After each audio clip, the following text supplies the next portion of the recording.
How to maximize sound on JBL Makalu Pro audio settings. 1. Adjust the sound settings. EQ, flat setting.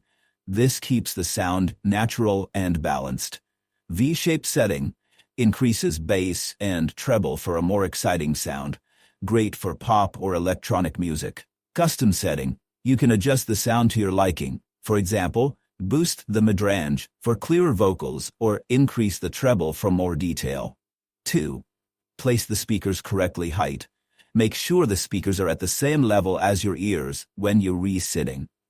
Distance. Keep them a bit away from the walls to avoid too much bass. Room setup.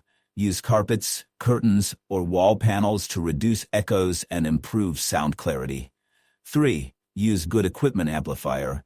Use a quality amplifier that matches your speakers to avoid distortion. Audio source. Play high-quality music files or streams to enjoy the full potential of your speakers. 4. Use built-in features, isolation feet. These help reduce vibrations and improve sound quality. Make sure they properly set up. Speaker cabinet. Place the speakers on a stable surface to take advantage of their design, which minimizes unwanted vibrations.